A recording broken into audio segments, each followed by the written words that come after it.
asking for your help tonight in finding a suspect in a bank fraud investigation. The suspect was captured in this security footage. The victim reported his account information was used to make 4 transactions at 2 Bay County businesses, totaling almost $2,000 in charges. The suspect was driving a yellow Chevrolet Camaro while committing one of the fraudulent transactions. The suspect is described as a black male in his 20s, medium height, medium build. The suspect was last seen wearing a pair of black athletic pants, a black long-sleeve shirt, and Nike flip-flops. If you have any information, you should call the Bay County Sheriff's Office or remain anonymous by calling Crime Stoppers at 785-TIPS.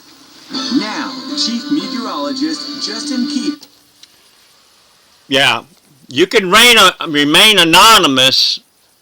I find it awfully interesting when a person tries to do something about boom cars that are going up and down the road, which there's only the back end of the car is where the licenses are on, and a lot of times they're novelty tags, so the numbers are scrunched up, and on top of that, a lot of times the colors blend in with the numbers, so it's next to impossible to see.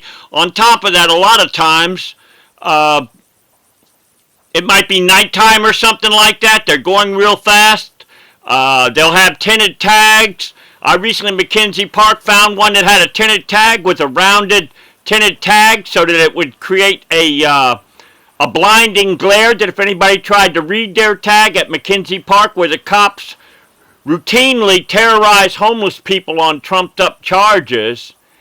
And so I find it awfully interesting, Tina Alliston, who has been calling the Panama City idiot clowns for 4 years straight about speeding cars. I went down to the Bay County clerk of the court down there and tried to find where she's been arrested. And yet she ain't been arrested. And yet at the same time, they even pussy out and even put up a sign there saying basically for speeders to slow down. But they won't do anything about these boom cars that are going up and down the road, destroying people's rights to live in peace. I'm wondering if somehow or another the cops and the boom cars are partners in crime. So I guess it's only when a rich person is violated is the only time that you can remain anonymous or anything like that. And you'll notice it said yellow Camaro. No car tag? Gee whiz. So in other words, when a person is reporting the boom cars, they're required to have a tag. They require, even though the front end of the car is on the side where I was reporting them, so it was next to impossible for me to be able to read them tags in the first place. So I find it awfully interesting when it comes to probably the reason why this has involved great big money, but they don't care about the poor person, the little person that's being violated by these American enemy punks that are going up and down the road. These boom car punks who are felonies under our Constitution, Article 2, Section 7 of the Florida Constitution says unnecessary noise will not be tolerated. Not only that, 3015 of Florida statutes, 3015 of the Florida statutes demands that the Sheriff's Department arrest these punks that are going up and down the road.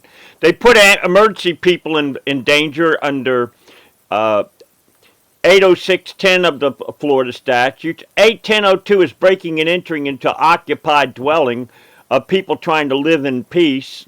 784 is when you feel the concussion of the speakers just about bust your eardrum. There's so many felonies on these punks. 876 is called a seditious terrorist act. So there's so many felonies these boom cars are under. Not only that, they're a drug. They get addicted to it. Not only that, they are, I don't know, but any other device, criminal, that can create so many felonies at one time just by going down the road. And let's count the number of concussions of them speakers. Let's count the number of people in their homes that they violate, which is actually a felony of 15 years in prison. they could literally just going 1 mile down the road could go to jail for the rest of their life of all the felonies that they do. So I find it's awfully interesting. The cops can't figure out any way to do anything about these boom cars that are going up and down the road. And not only that, when somebody reports them, they trivialize it and make out like that the person who was calling about the criminals, they're the ones that have the charges put on them. So this is my 2 cents right here.